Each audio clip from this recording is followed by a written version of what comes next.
तो हमारी बात को ध्यान से सुनो। तुम जिस परिस्थिति में हो, भगवान ने तुम्हें जहां रखा है, जैसी परिस्थिति में रखा है, तुम्हें निराश हताश होने की जरूरत नहीं है। वहीं तुमको सब फल मिल जाएगा। बस तुम ठीक से नाम जप करना शुरू कर दो। नाम जप अर्थात निरंतर भगवत संयोग, निरंतर भगवत से जय नाम तेई कृष्ण। कृष्ण नाम और कृष्ण स्वरूप अभेद है। जय नाम, अगर हम बोल रहे राधा राधा, तो मेरी लाडली जो राधा नाम रूप से मेरी जिह्वा में विराजमान है, अपार कृपा कर रही है। ये राधा नाम ऐसे सुनने को नहीं मिलता, ना जिह्वा में आता है। जब महारानी जी के रजोपसेवी रसिक जनों की कृपा, धाम की कृपा, तब जाके राधा नाम। ये तो राधा नाम वेद पुराणों से भी अलक्ष्य है।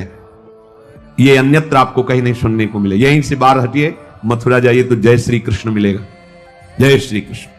क्योंकि ये भूमि जिसमें आप विराजमान हैं, ये महाप्रेमामृत का सार परा विद्या स्वरूप राधा नाम। वृंदावन के वृक्ष को मरम न जाने कोई, यहां डाल डाल और पात पात में राधा राधा। यहां तो वायु भी राधा राधा बोलती है, यहां के पशु पक्षी राधा यशो मुखर मत, एक एक पक्षी राधा राधा बोलता है। हमारी श्रवण इंद्रिय में दम नहीं, इसलिए हम समझ नहीं पा रहे। महाप्रेम समुद्र है श्रीधाम वृंदावन। मन नहीं लगता, कोई बात नहीं। भाव नहीं बनता, कोई बात नहीं।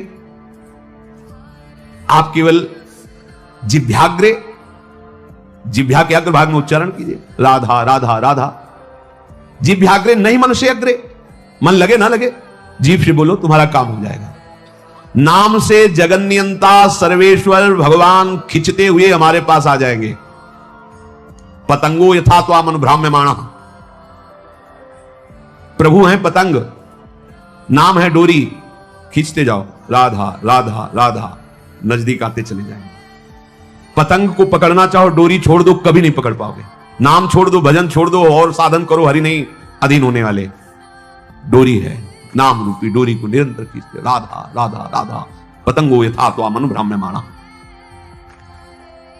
मृत्यु का भय तुम्हें इसीलिए सताता है कि तुमने मृत्यु की तैयारी नहीं की।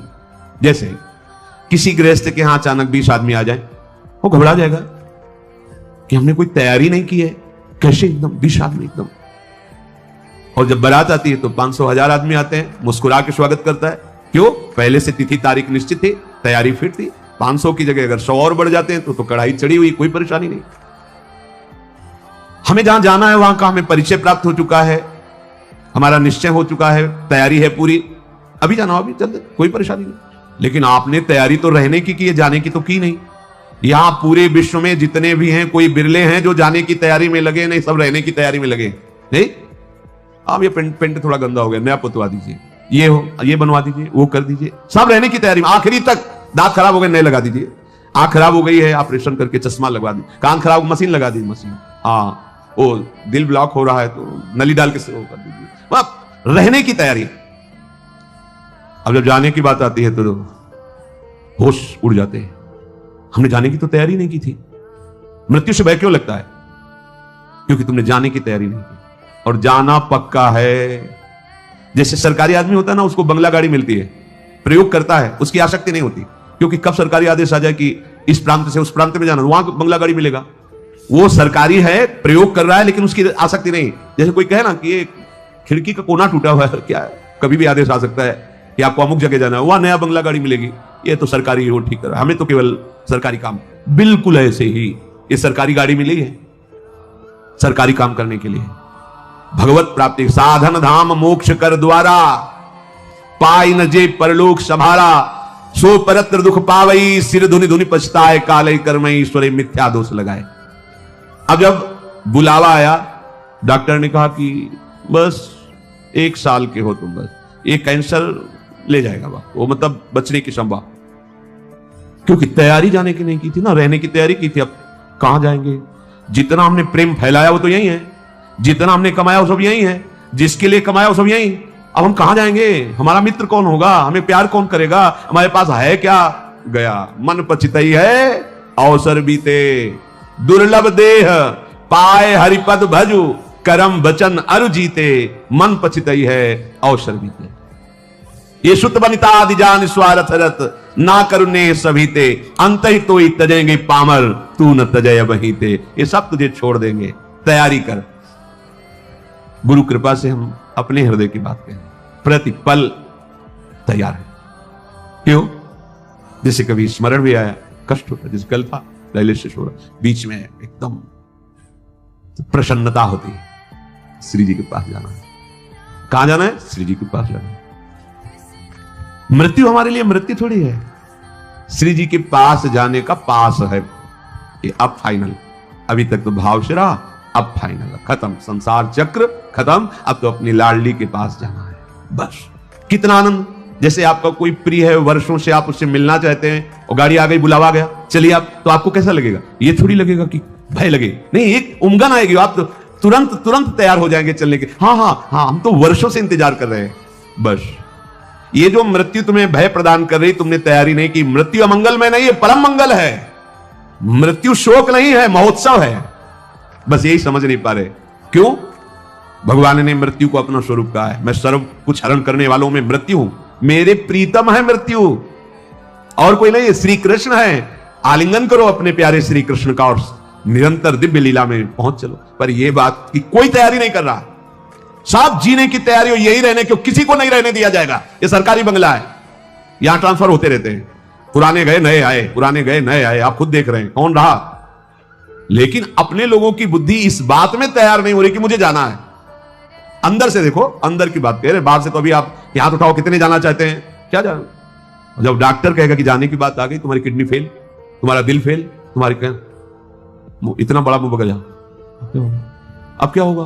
तो तैयारी नहीं थी ना, तैयारी है तो मुस्कुरा देंगे। हाँ, अंदर से हर समय एक आनंद धारा रहती है, वो किशोरी जी के चरणों की। सत्प्रेम सिंधु मकरंद रसौघ धारा, वो धारा हमें जीवित की है, वो धारा हमें ऐसे प्रसन्न रखती है कि किसी को ब्रह्मा का पद मिलने पर भी उतनी प्रसन्नता नहीं होगी जितनी प्रसन्नता हर समय बनी रहती, ये केवल महारानी जी के चरणों के आश्रय से।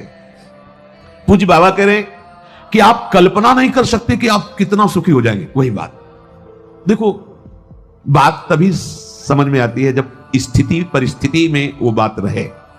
आप स्वस्थ हैं, सब अनुकूलता है, और फिर आप कह रहे हैं प्रभु की बड़ी कृपा है, ठीक है। लेकिन जब आप प्रतिकूल परिस्थिति में अनुभव करें, वाणी से नहीं, एक होता है देखो कि अब भाई भगवान है, वो जो करेंगे तो सहना ही पड़ेगा, हाँ कृपा ही है, फिर मतलब एक सहना, और एक होता नहीं कृपा है, मैं अनुभव कर रहा हूं इसमें कृपा है, वो बात अब सहना ही पड़ेगा। और एक है कृपा, ये कृपा है जो अनुभव होता है, ये मृत्यु को भी भयभीत कर देगी। आप देखो, कुछ नहीं, ऐसा परमानंद प्रकट होता है केवल लाडली जी के आश्रय से। मतलब अब जैसे हम कहें कि जिस समय हम चिंतन करते हैं तो और हर समय करते क्या है, पर कभी कभी उसमें गाढ़ चिंतन जब होता है तब दिखाई देता है कि अरे ये जीव कैसा भ्रमित हो रहा है, कैसे इसका समय नष्ट कर रही माया, जिस समय में ये परम पद प्राप्त कर सकता है उसको कैसे नष्ट कर रहा है, बड़ी भूल हो रही। तो तभी जब वो अंदर से कि आप क्या इतने घंटे सो रहे हैं, बर्बाद क्यों कर रहे हो? अरे एक वो नींद आने वाली है जिसमें सदा सदा के लिए तुम सो जाओगे, होश में हो, मृत्यु आने वाली है। यहां तो काम चलाना है, भोजन पाके, क्रियाएं करके, नींद लेके, ये केवल काम चलाना है। मुख्य हमारा कार्य है भजन, क्योंकि इससे हमारी गति बनेगी। हमारे जीवन का लक्ष्य भजन है। प्रभु की बड़ी कृपा, सच मानिए जिसको सत्संग मिल गया, सत्संग में स्नान करने पर फिर और कुछ कोई तीर्थ स्नान करने की जरूरत नहीं रह जाती। स्वाभाविक कैसे? सत्संग का फल है, मज्जन फल पेखिए तत्काला, काक होए पिक बको मराला। अगर सत्संग रूपी तीर्थ में स्नान कर लिया तो कौवा कोयल हो जाएगा और बगुला हंस हो जाएगा। इसका तत्काल का प्रभाव है। एक सत्संग का शब्द आपके जीवन को बदल देगा। सत्संग के समान कोई बड़ा तीर्थ नहीं है। अगर इसमें जो रोज अवगाहन करते हैं पर आचरण में उतार ले, कुसंग ना होने पावे, तो सत्संग तुम्हें महात्मा बना देगा। पैंट शर्ट में तुम महात्मा होगे, गृहस्थी में रहते हुए तुम महात्मा होगे। महात्मा कोई बाहरी वेश ही नहीं है, महात्मा एक स्थिति है, महात्मा की एक स्थिति होती है। यह बात बिल्कुल याद रखना, कभी निराश मत होना। तुम्हें कभी यह सोचना नहीं पड़ेगा कि मेरा क्या होगा, यदि एक क्षण भी तुम बर्बाद नहीं करोगे तो। महापुरुष तो मेरी बात मान लो, एक क्षण भी भजन से बिलग न जाने पावे। सेवक जी महाराज भी कह रहे हैं कि कबहू काल वृथा नहीं जाए। एक क्षण भी तुम्हारा व्यर्थ नहीं जाना चाहिए। व्यर्थ क्या है? अगर भजन छूटा, नाम छूटा, भगवत आश्रय स्मृति, वो व्यर्थ जीवन है, चाहे जितना आप कमा लो, कुछ नहीं। ये ऐसी बाढ़ सी आती है, वो घटती देखे जाते हैं। किसी व्यक्ति को हमने देखा था एक बार, वो पूरा परिकर आए थे, सोने की कटोरी, चांदी की कटोरी, चांदी की थाल, किसी में अनार के दाने, किसी में पपीता के हुए, ढेर सारी चौकी में बाल भोग के समय। तो पूछा कि उन्हीं के निज जनों से, तो उन्होंने बताया अमुक अमुक अमुक ऐसा ऐसा। फिर कुछ समय बाद वो मिले तो उन्होंने बताया वो जो थे ना, वो इस समय अमुक जगह बंदी है। इतना वैभव, इतना सब, वो किसी बहुत फैक्ट्री के बड़े मालिक थे ऐसा, वो उन्होंने बैंक का कर्जा लिया था ऐसा। ये माया का ऐसे फ्लू चलता है, एक समय सोने की कटोरी और दूसरे समय अल्युमिनियम का कटोरा। बड़ी विचित्र खेल। कभी इस पर भी, ये सत्य नहीं है, ये नाटक है माया का। सत्य है हरिनाम, हरे नामयु, हरे नामयु, हरे नामयु। मान लीजिए, ये मत समझिए कि हम बाबा जी तो भगवान के पक्ष की बात केवल कह रहे हैं। सत्य विषय यही है, सत्य विषय यही। अगर आप भगवान का भजन नहीं करते तो जो भी कर रहे हो हाथ कुछ नहीं लगेगा, बटोर लो। संतों ने उसको ऐसा बताया है कि जैसे अंधा आदमी एक दुकान में गया और कहा कि हमें कुछ सेवा बताओ, तो बोले हम क्या तुमको सेवा बताएं, क्योंकि आंख तो है नहीं, अगर कहीं साबुन उठा के दो, माचिस उठा के दो तो तुम्हें पता ही नहीं, दिखाई नहीं दे रहा। ऐसा करो, तुम मूंज की रस्सी बटो, तो बैठा दिया मुझे, और एक भैंस का पड़ा के लग गया, तो मूंज चबा ले, वो जैसे ऐसे सरकाता वो चबा जाता। जब शाम हुई वैसे किया तो हाथ ही वाली मूंज थी और कुछ था ही नहीं। इसमें हाथ वाली भी मूंज नहीं रहेगी, क्योंकि हाथ ही नहीं रहेंगे, हाथ भी तुम्हारे साथ नहीं जाएंगे, यहीं छूट जाएंगे। ये पूरे संसार की जितनी क्रियाएं, जितनी वस्तुएं, अगर भजन नहीं हो रहा तो सब व्यर्थ है, सब व्यर्थ। कैसे? जैसे पूर्व में भी हम कुछ रहे होंगे, इस जन्म में हमारे पास क्या है वो पूर्व का, ना वो संबंध है, ना संपत्ति है, ना पढ़ाई है, ना वो बल है, ना वो बुद्धि है। फिर नया नया नया, कब तक चलता रहेगा ये प्रपंच? इसलिए प्रभु ने इस बार तुम पर अहेतुकी कृपा करके ये संयोग प्रदान किया है। ध्रुवदास जी कह रहे हैं, बार बार तो बनत नहीं या संयोग अनूप, मानुस्तन वृंदा विपिन रसिकन संग और विविरूप श्यामा श्याम की उपासना। मैं आपसे फिर प्रार्थना करता हूं कि आप केवल प्रभु के आश्रय में रहना, वो संभाल लेंगे आप, कोई भी हो, कैसे भी हो। अपि सुदुराचारो भजते मामानन्य भाग सादृश समन्तव्या सम्यक व्यवसिता, ऐसा वो संभाल लेंगे। बड़े कृपालु हैं, बड़े कृपालु हैं। देखो, कोई भी प्रकृति के द्वारा रची हुई वस्तु अपना स्वभाव नहीं छोड़ती। स्वभाव है अपना अपना, सबका स्वभाव, प्रकृति की हर वस्तु का एक स्वभाव है, और वो अपने स्वभाव का प्रभाव दिखा के ही रहती है। पारस का एक स्वभाव है कि छू जाए लोहा तो सोना बना देती है। अब वो पारस बहुत बड़े संयमी नियमी के घर का लोहा है, या बहुत बुरे आचरण करने वाले के घर का लोहा है, और अगर वो छू गई तो सोना बना देगी। ऐसे ही भगवान का नाम का एक स्वभाव है और उसका प्रभाव है। तुम कैसे हो इससे कोई मतलब नहीं है नाम को, जैसे पारस को कोई मतलब नहीं। सिर्फ लोहा, किसके घर का लोहा है, किस प्रयोग में आता था, इससे कोई मतलब नहीं। छुआ, स्वर्ण बना दिया। ऐसे ही नाम, तुम कौन हो, किसके घर के हो, कैसे आचरण वाले हो, कोई मतलब उसको नहीं। शुरू कर दो नाम जपना, वो आपको संभाल लेगा। पारस तो सोना बना देती है, लेकिन ये नाम नामी को अधीन करा देता है। सर्वलोक महेश्वर भगवान उसके अधीन हो जाते। सुमिर पवन सुत पावन नामू, अपने बस करी राखे रामू। और भगवान तो आपको प्यार कर ही रहे, क्योंकि भगवान कभी असत्य नहीं बोलते। भगवान कहते हैं सुहृदम सर्वभूतानाम, मैं समस्त भूतों का सुहृद हूं, बहुत प्यार करता हूं। तो हम भी तो है ना।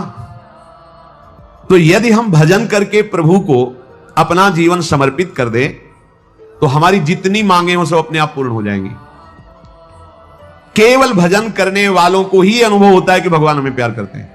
प्यार सबको करते हैं, सब मम प्रिय सब मम उपजाए। परम सुहृद सर्वलोक महेश्वर भगवान की दृष्टि में हम हर समय हैं, वो हमें देख रहे हैं। शास्त्र शीर्षा पुरखा सहस्राक्षा, हजारों नेत्रों से हमें देख रहे हैं। विश्वतस चक्षुर, पूरे विश्व में उनके नेत्र हैं, वो देख रहे हैं। मतलब एक छोटा सा अणु भी वो भगवान की दृष्टि से बच के नहीं जा सकता, सब भगवान देख रहे हैं।